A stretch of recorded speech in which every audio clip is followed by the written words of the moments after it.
This is Glambition Radio, episode number 238 with Barbara Huson, author of Rewire for Wealth.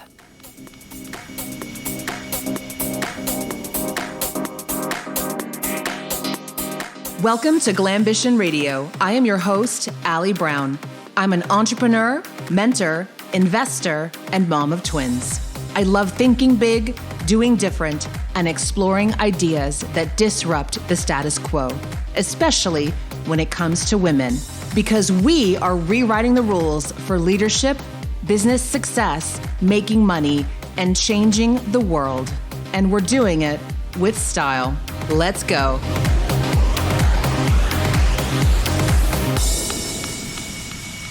I am excited to have my former client, Barbara Huson, on the show today, formerly known as Barbara Stanny.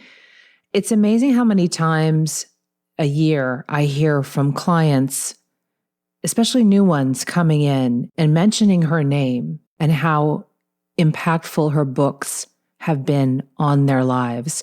And she's a new book out called Rewire for Wealth. And I'm tickled because I got to see the beginning of this concept and idea come into fruition when we were working together a few years ago. And the deal is, if you've ever thought that, I'm just not wired to save or spend, or maybe I make money easily and I'm just not a saver, or, you just have this story, even at higher levels, this doesn't stop, right? It's just more zeros when you're dealing with this stuff. You're in for a thought-provoking conversation today. And I'm tickled, as always, when my former clients happen to mention our coaching when we're having these conversations and how impactful it was, and especially also the women surrounding them during that time. I've been told over the years I attract a just incredible level of women in my circles and in my groups. And on that note, I want to invite you to another informational call I'll be hosting on my network, The Trust. We had a great turnout in the last call. I'm going to do one more before the year's over, and it's happening on December 8th at noon Eastern, 9 Pacific. And this is if you should be interested in The Trust. What is The Trust? It is the new private premier network for 7- and 8-figure women entrepreneurs. There's other networks out there, and there's some good networks out there, but we are a different flavor for the new kind of woman entrepreneur that nothing has really been created for. So if you're craving more powerful connections, more elevated conversation, and a modern platform for connecting with other high-performing women globally, and you have a business that's in the 7- or 8-figure range, this is where we play. Visit jointhetrust.org/private invitation. That will take you to that call registration. And if you're qualified, we would love to have you on that private call with me, where I'm going to walk you through all the benefits of the program, why I created the trust, what our plans are, everything that we have in store for 2021. And you can decide if it's a great fit for where you want to take things going into the next year. Here's all we know, ladies. And nothing's going to be quite the same. And it could be another year just as wacky as this one. So you know what? We have to stop adapting and stop responding and start saying, you know what? Here's what I want to make happen. And damn it, I'm going to go after it now. Here's the big vision. I'm not dealing with this stuff anymore. I'm going to shoot higher. I'm going to think bigger. I want to be around other women who think bigger and are doing bigger than I am.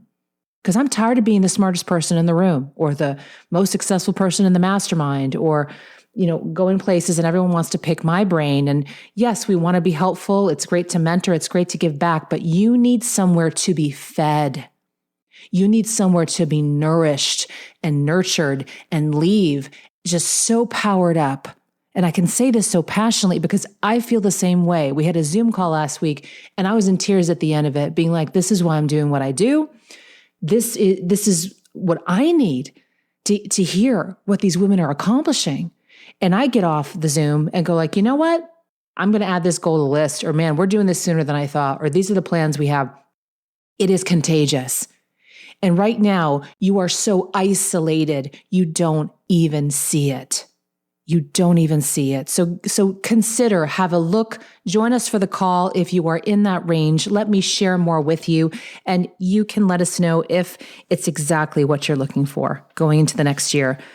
Quick shout out to 2 reviews my team pulled for me from iTunes. I'm fired up today. Can you tell? The first is from Dr. Paul C. We have a man who left us a review. We love the guys. There are some guys who listen to the show, and I have to tell you, we hear quite often they're saying, you know what, this is just such an intelligent show. I listen to it, even though it's called Glambition. Dr. Paul C. says, I've been following Allie for over a decade. She never disappoints. Her podcasts are brilliantly curated. I like that.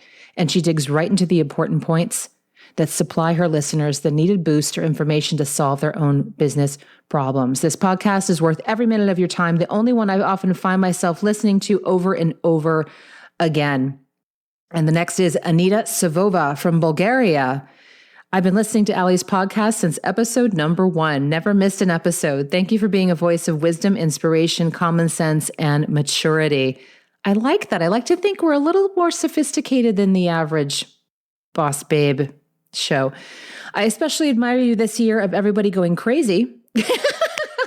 I just saw that. And now that I'm dealing with it being a very challenging time for my family, your podcast has always been and continues to be my go-to week after week to keep me sane and going. Thank you, Allie. I love these. Keep them coming.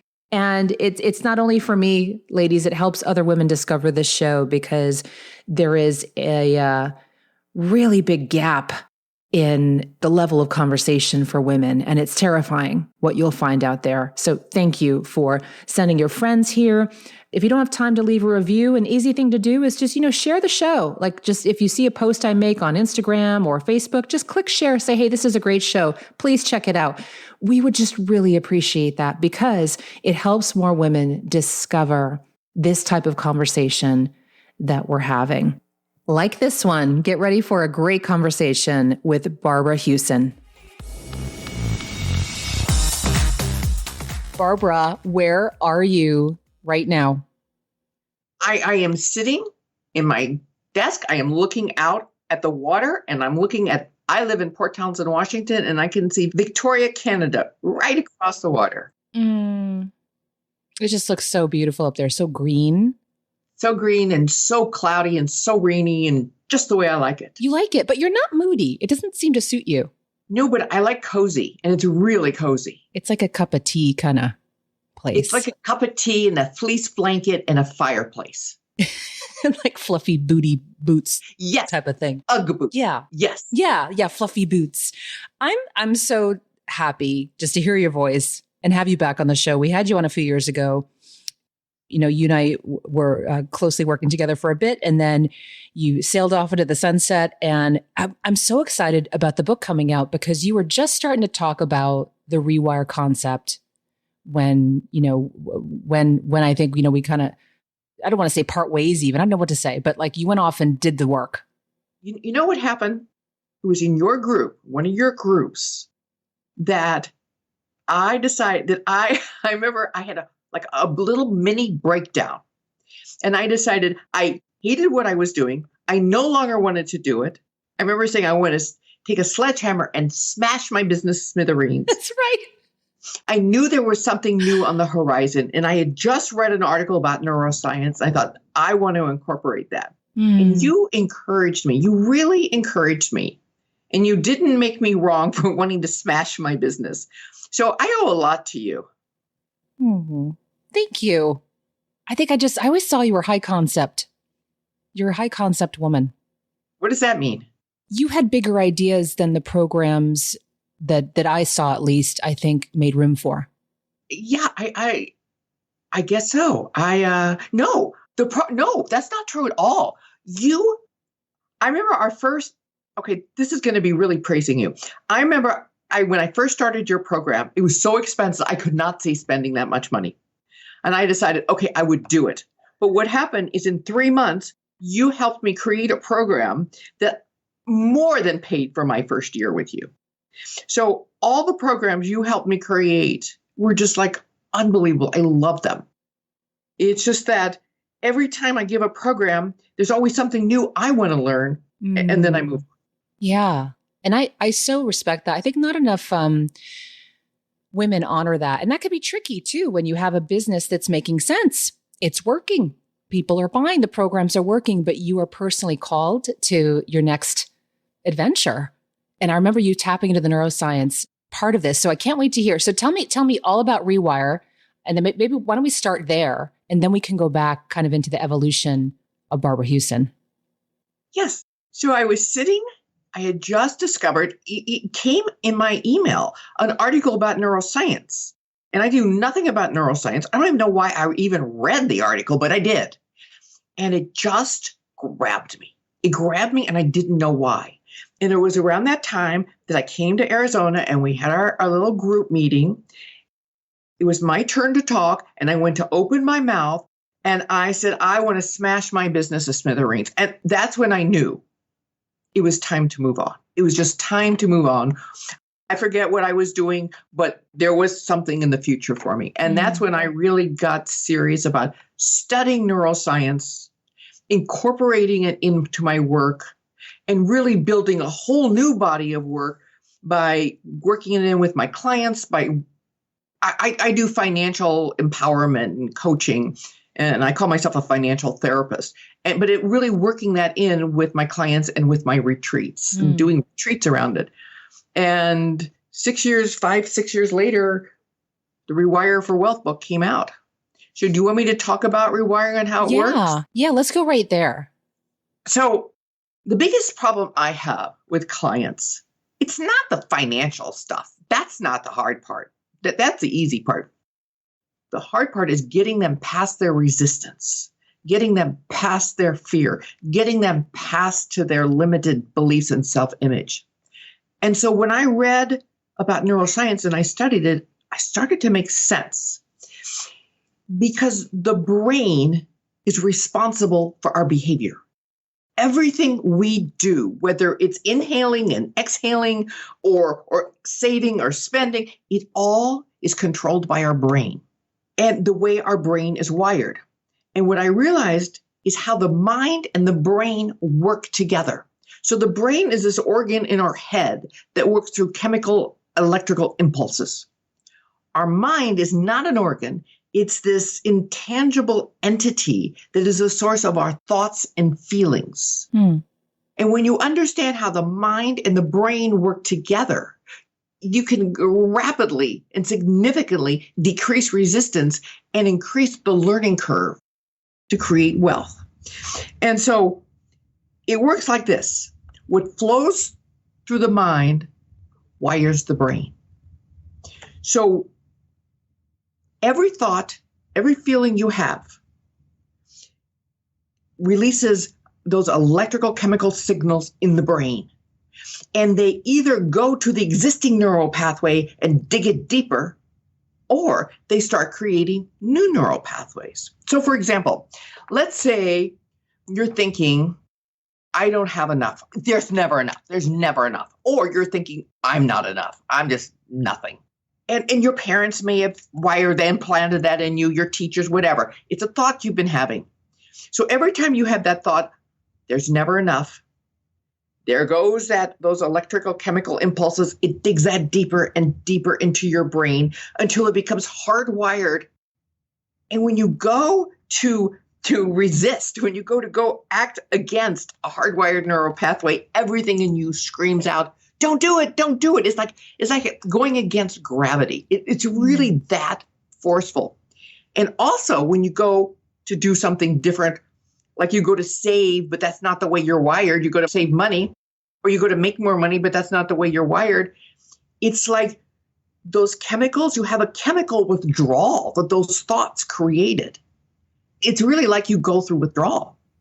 So the key is, how can you change your thoughts and make sure that they change and weaken the old neural pathways and strengthen the new ones? So it took me a while of lots of experimentation, lots of working with clients, lots of just playing around with them. I came up with 3 steps that I have since worked with on myself and with many, many others. 3 steps to rewire your brain. And we can go into those. It's not easy. I mean, it's simple. The steps are so simple. It's crazy and it's insanely hard. Okay. Do you want to go through them quickly? And then I'm going to play with you for a bit. Like I want to really understand this. So why don't you give us the 3 steps? I'll give you the 3 steps. Recognize, reframe, and respond differently. Okay. And you want me to put those in a context? Yeah. Give us a little on each. Okay. I'm going to use an example. I think it was about 3 weeks ago. Okay. My team came up with this project, with this new project to do. And I had never done a project like this ever. And I got scared. And my thoughts kept saying, I don't have what it takes. I can't do that. Now, I don't have what it takes is way old. It's way old. And it just kind of came back. I don't have what it takes. And so the first thing I did is I recognized. That means recognize means observe the negative thought. Just observe it. I'm having a thought that I don't have what it takes. And when you can say, I'm having a thought that, it separates you from your thoughts because your thoughts aren't true. They aren't true. They're just beliefs that have been implanted in your brain, in your past. So I'm having a thought. You observe it, not with negativity or criticism or judgment. You observe it with curiosity. Isn't that interesting?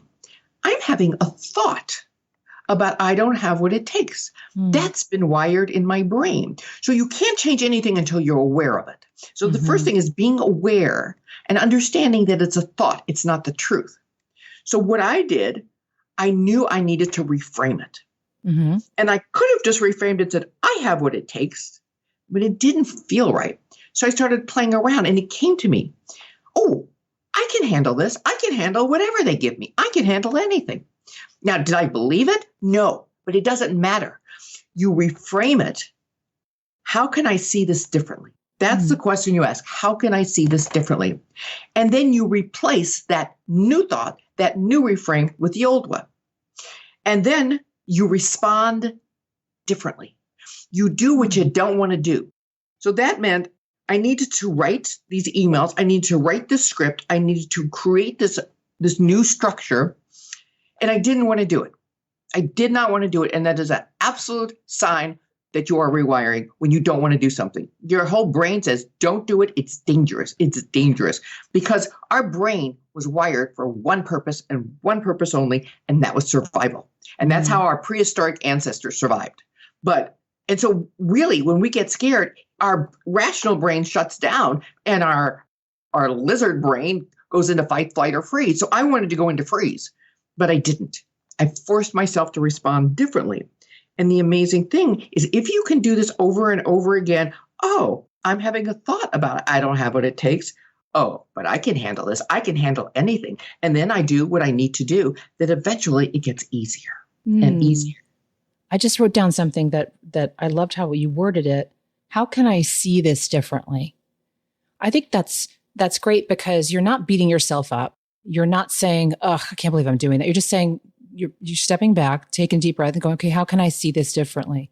And it could be the same facts, the same situation, but you're now seeing it differently. And that opens up new solutions. That opens up new possibilities.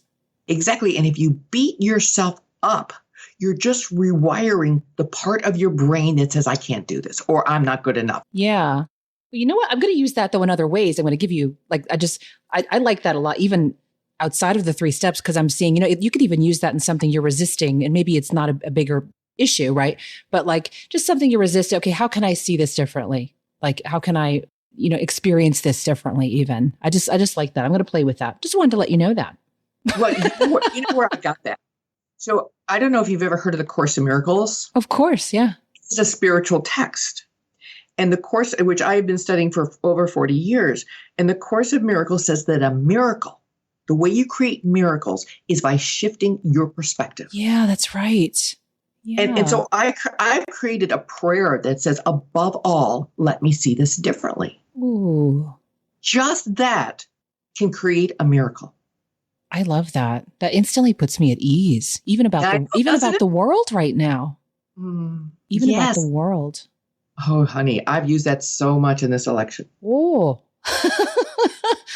we need that everywhere on all sides. Everyone just needs to, it's just, put itself at ease. Okay. Shift in perspective.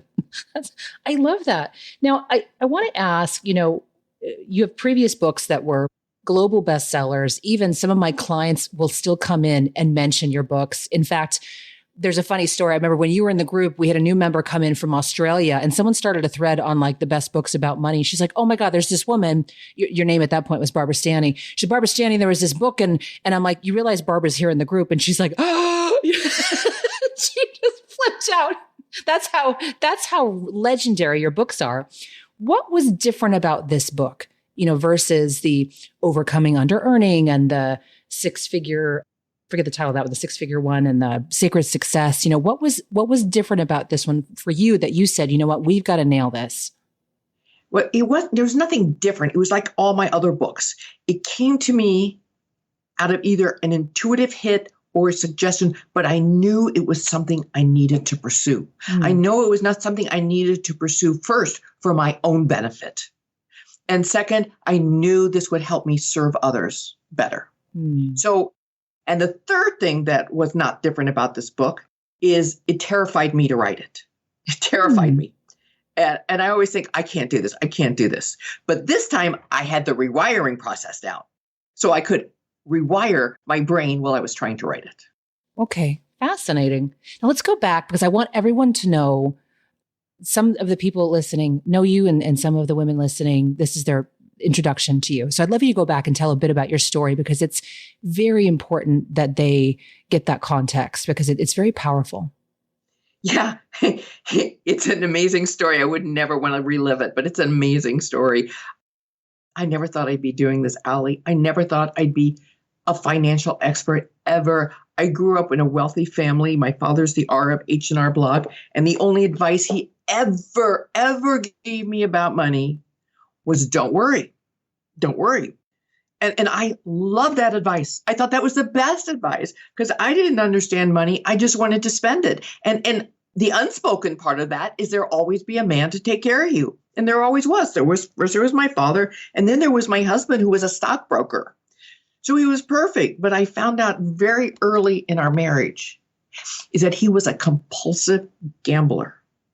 And every year I'd find out many times a year that he was gambling away my inheritance. Did you see signs like early and then you didn't want to believe him? I saw signs along the way and I think the way I found out is very early. I think we were married 2 years and we wanted to buy a house. And one day I came in from work and my mother and my father and my husband were sitting there very serious. I mean, you could slice the tension with a knife. And my father says, sit down, Barbara, we need to talk. And I sat down and he said, do you know that your husband came to me to borrow money for a house that you didn't have any? And it's like, wait a minute, I had a trust. I had plenty of money. Wow. And he said, do you know you didn't have any money? And I said, yes, I knew because I was so shocked.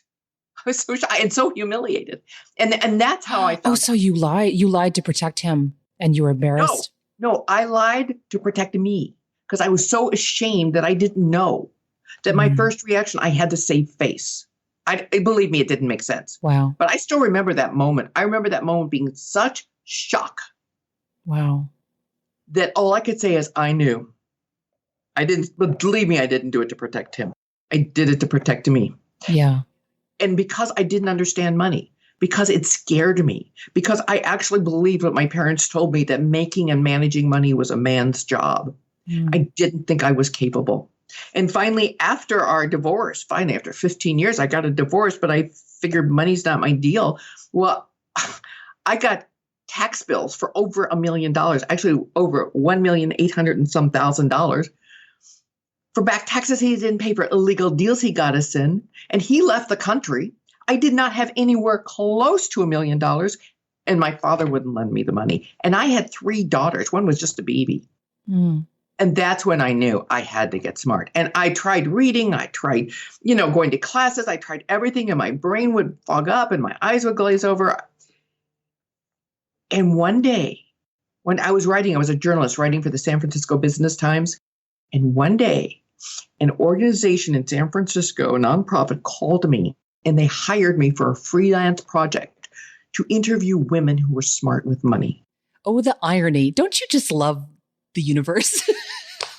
I swear to God, I love the way the universe works. I swear to God, I couldn't have orchestrated it better. And those interviews changed my life. I not only got smart about money, and that was in the 90s. I not only got smart about money, but that's when I wrote my first book, Prince Charming Isn't Coming, How Women Get Smart About Money. What's the biggest thing you learned in that project when you were interviewing those women? Did something surprise you or not surprise you? Or everything surprised me. But I think the biggest thing, it wasn't what they did, it was how they thought. I kept focusing on, learning and learning and learning. And I resisting and resisting. It was shifting your thinking. And each one had come to a series of realizations. And when I incorporate those realizations into my thinking, so that's when I knew that the thinking, that the mindset was important. What I didn't realize until years later, which is why it took me so freaking long to learn how to manage money and then learn how to make money. It took you to help me with making money, that I finally realized that's the missing piece. It was the neuroscience. And had I had how to work the mind and the brain, I could have done it much quicker. Yeah. Well, what I love about this new phase now in your revelation, what you're sharing is it's putting there's actual science behind this. Tell us more about the actual science, because we all hear mindset. We know we're supposed to think in the correct way, or, this new perspective that we talk about, which I'm so glad you reminded me about that phrase from Course in Miracles. And so that's all in kind of that world, right? But then there's a scientific backing to this that I'd love you to share a bit about if you can. So one of the things that really attracted me to learning more was when I read that men's and women's brains process information differently. That when it comes to investing in particular, with money in general, but investing in particular, men see going into the markets and investing as a challenge. Women see it as a threat. So when we go to learn about money, our thinking brain shuts down and we go into fight, flight, or freeze because we feel threatened. And I think the thing that really is, there's this neuroscientist that is just phenomenal. His name is Jeffrey Schwartz. And he did some landmark study that he could change people with OCD, obsessive compulsive disorder. Those are that's the where you compulsively wash your hands and you can't stop, or you have to compulsively rearrange things, or you can't step on a crack, or you feel you're going to check the house is locked 10 times. Yes. He found he could change, he could treat and heal people with obsessive compulsive disorders without drugs. It had never been done before, by teaching them how to train their mind to rewire their brain. So much of my work is influenced by his. I love that. And this is all in the book, right? This is all in the book. That's amazing. I'm so excited about it. I'm so excited it's coming out. Too. Tell us just, first of all, let's not forget before we go on, can you tell everybody where to get the book and anything going on with the book and what you're offering right now around this? Because I'd love an update. Well, right now it's up for pre-sale. Okay. And it's on Amazon, it's on Barnes & Noble, it's on all of them. So you can pre-order it. But it will be available for shipping on the early part of January. Okay. And what are your programs like now? Are you offering coaching? Do you update me on everything that you're doing with clients? Yeah, I do coaching. I call it financial therapy. It's wealth coaching, but it's financial therapy. What my focus is, I want to help women, not just. There's a great quote by Michael Beckwith. He's a preacher. And he said, how can you be the light of the world if you can't pay your light bills? So my focus is not just to help women pay their light bills, is to help them be the light of the world. It's to help them do what they're here to do in a playful out. And you can't do that if you're struggling to make ends meet. So I'm a financial therapist and wealth coach, and I really want to help women create wealth. Yeah. And what do you see the difference between It's interesting when you look at the evolution even of your book titles and what they focused on versus now, it's about more of this holistic view. Tell me what does wealth mean to you when you talk about wealth? Because even your voice changes. It's like wealth. Like you say earning and money, and then you go wealth. Oh my God, that's hysterical. I like it though. It feels so grounded. Like. So let's talk about wealth. Okay, let me put it in perspective. There are 3 levels of financial development. There's survival, there's stability, and there's affluence. Survival is not enough. Stability is just enough. Mm-hmm. And affluence is more than enough. And that's really what wealth is. There's plenty wrong with survival, but there's nothing wrong with having just enough. And for many, that's fine. But wealth, I believe, is where the power and the joy, the fun is. Now, wealth is not an amount. Like what would make you feel wealthy would make me feel wealthy are probably 2 different things. Mm-hmm. Wealth simply means you have disposable income. You don't have any outstanding credit card debt. You have sleep at night money. You have emergency savings. You have enough to live your life on your own terms. Mm-hmm. That's what wealth is. I like that, on your own terms. Right. And see, here's the thing. Wealth doesn't come from what you earn. It comes from what you do with what you earn. And one of the things that I feel very passionate about is helping women understand the difference between profit and wealth. Because what I found is many women make a lot of money, but they have very little to show for it. Mm-hmm. And that does not create well-being, because wealth, the root word for wealth is weal, the Latin word weal, and it means well-being. And wealth without being, yes. Oh, I like that. I do too. And that's really what it's all about, to create a life where you feel at peace. And that is what I help women do. So I do that individually, and I do that in a group. And I have an online community, a membership community that I've dreamed about doing. I don't think I had this with you. I did it after I left you. But I always had this dream where we women could come together and talk about money as women, because we talk about money very differently than men. Where we could talk about it and we could learn about it and be supported about it. There was a study in Emory University that there's a certain part of women's brains lit up when they could talk about and collaborate and learn about money with other women. So I think this is because we're so relationship oriented. Yeah. And what's interesting, and I point this out sometimes when, I know some women and clients who've they beat themselves up that they're not where they think they should be or they haven't learned. And Barbara, when we look at the grand timeline of women, right, and the power we've been allowed and the opportunities we've been privy to, it's a new time, isn't it? It's a very new time. We have permission and we have support. And it's a new time, but you can only go as far as your self-image will allow. Yeah, that's what I mean. Like we haven't caught up with what's right here for our taking. Like the fruit is on the tree, but I guess it's where I'm going. Like our mindset is still back when we, I just interviewed Michelle Bosch, who I think you know as well, and she's a client of mine. Yeah. And we were talking about how, I don't know the date exactly. I know it's over 100 years, I think, but it's not far long ago, a few generations, we were property, but now we could buy property. 1975? Wait, 1975. We were property, or we couldn't buy property? We could not get a charge card. We could not open a bank account without our husband's or our father's or a male signature. Wow. And then there was a point that we literally were property, right? That's right. And so when we think of this timeline, and that's why I tell some women, I'm like, cut yourself some slack, but realize the opportunities in front of you. We haven't mentally caught up. Our courage hasn't caught up. We need new frameworks. And that's why I wanted to bring you on the show. I think it is such an exciting time. We need to see this as a wonderful time for being able to change our lives and generations even after us, if that's what we like to do and create a legacy. I think that for generations after us, because I know for me, it was having role models, just interviewing women who made 6 figures. Just interviewing those women shifted something in me that I saw it was possible. Yeah.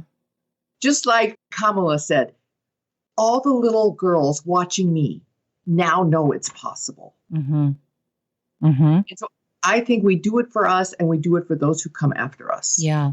Now I have a question. When you have a partner come in, someone come in and maybe the partner's not lined up with this new way of thinking, do you go there or like, what do you do? Because I know that that's come up many times with friends or clients where their spouse or boyfriend or whatever isn't on the same page. Do you have any quick advice on that, or is that not your lane? I divorced 2 of them that weren't on the same page. So maybe that's not your lane.